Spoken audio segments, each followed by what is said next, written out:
Godavarikhani Gandhi చౌరస్తాలోని HMS కార్యాలయంలో శనివారం సాయంత్రం హెచ్ఎంఎస్ రాష్ట్ర అధ్యక్షుడు రియాజ్ అహ్మద్ ఆధ్వర్యంలో తిప్పారపు సారయ్య హెచ్ఎంఎస్ అధ్యక్షునిగా పదవి బాధ్యతలు స్వీకరించారు. అనంతరం సారయ్యకు వినతి పత్రం అందజేసి పూలమాలలు, శాల్వలతో ఘనంగా సన్మానం చేశారు. అనంతరం రియాజ్ అహ్మద్ తో పాటు సారయ్య మాట్లాడారు. ఈ కార్యక్రమంలో అన్ని ఏరియాల నుండి వైస్ ప్రెసిడెంట్, బ్రాంచ్ సెక్రటరీలు, ఫిట్ కార్యదర్శులు, కార్యకర్తలు, Anil Reddy, Srirampur vice president Palle Kranthi Kumar, branch secretary RG1 area Madhunayya, RG3 vice president Bandari Rayalingu, regional secretary Komaraiah, organizing secretary Parvataraj Reddy, central vice president Srinivas, Mandamarri vice ప్రెసిడెంట్లు, అధిక సంఖ్యలో నాయకులు, కార్మికులు పాల్గొన్నారు.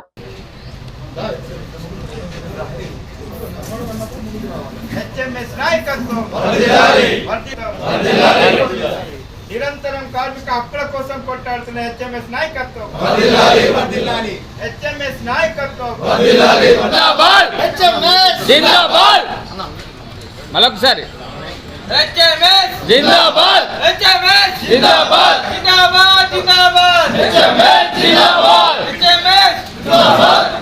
కార్మికుల ఐక్యత, కార్మికుల ఐక్యత.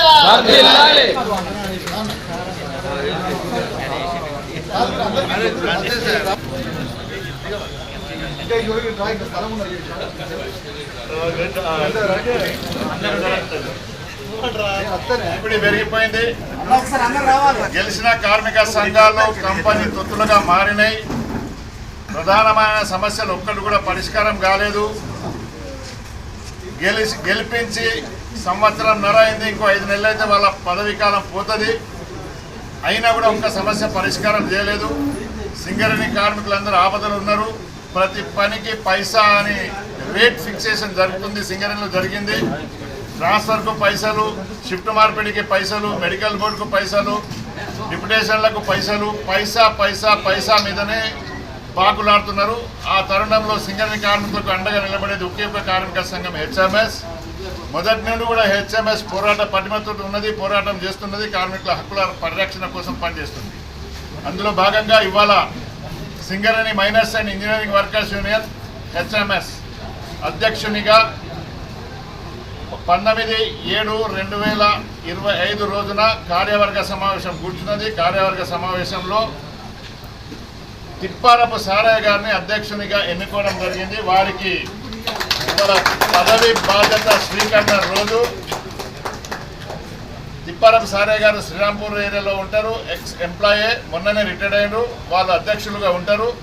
వాళ్ళ అధ్యక్షతన సింగరేణిలో గెలుపు తీసుకురావాలని కార్మికులందరూ ఆశపడుతున్నారు, కార్మికులు కోరుకుంటున్నారు. కనుక సారయ్య గారి పైన పూర్తి బాధ్యత ఉంది. Singareni miners and engineering workers గెలుపు కోసం పనిచేయాలని వాళ్ళ కార్మికులందరినీ, కార్యకర్తలందరినీ ఒక్క తాటిపై తీసుకుపోయి ఏ విధంగా గెలవాలి. 3 సంఘాలు అయితే ఫెయిల్ అయినాయి. ఒక్కసారి INTCకి ఛాన్స్ ఇచ్చిండ్రు, 3 సార్లు 4 సార్లు ATCకి ఛాన్స్ ఇచ్చిండ్రు, 2 సార్లు TGP కేసుకి అవకాశం ఇచ్చిండ్రు. ఎక్కడ చేసిన గొంగడి అక్కడనే ఉంది. ఇండ్ల నుండి అండ్ల నుండి రొటేషన్ చక్రవర్తులాగా అందులో తిరుగుతున్నారని కార్మికుల కోసం ఎవరు పనిచేయడం లేదు. హెచ్ఎంఎస్ మొదటి నుండి కార్మికుల కోసం పనిచేస్తుంది. హక్కుల పరిరక్షణ, సంస్థ పరిరక్షణ కోసం పనిచేస్తుంది. కనుక ఈసారి కార్మికులందరూ హెచ్ఎంఎస్ వైపు చూస్తున్నారు. హెచ్ఎంఎస్ని గెలిపించుకునే బాధ్యత మన కార్యకర్తలపైన ఉన్నదని హెచ్ఎంఎస్ పరంగా ప్రధాన కార్యదర్శిగా నేను చెప్తున్నా. పోరాటాలు చేసినాం, భయపడతలేం, లొంగిపోవడం లేదు. గెలుపు కోసం పనిచేయాలని ఆశిస్తూ అధ్యక్షుల వారికి రిక్వెస్ట్ చేస్తాను. ఇంజనీరింగ్ వర్కర్స్ యూనియన్,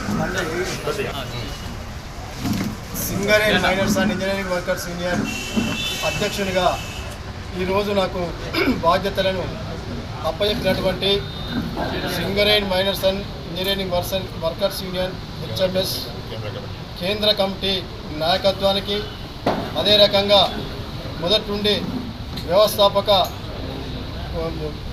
ఫౌండర్గా ఉండి కార్మికులకు యొక్క సమస్యల మీద రాజీ లేని పోరాటం చేస్తున్నటువంటి మడమతిప్పని నాయకులు, నిరంతర శ్రమజీవి, హక్కుల కోసం అనేక సార్లు అనేక కేసులు ఎదుర్కొని ఎన్ని ఇబ్బందులు వచ్చినా కానీ కార్మిక సమస్యల మీద రాజీ లేని పోరాటం చేసి Singareni miners and engineering workers యూనియన్ను గత 40 సంవత్సరాల నుండి ఇప్పటి వరకు కూడా కార్మిక క్షేత్రంలో ఉండి ఇంకా కార్మిక సేవ ధ్యేయంగా ముందుకు వస్తున్నటువంటి కామ్రేడ్ రియాజ్ అహ్మద్ గారికి ఈ సందర్భంగా నేను అధ్యక్ష హోదాలో ఉండి ప్రత్యేక ధన్యవాదాలు నేను తెలియజేస్తా ఉన్నా.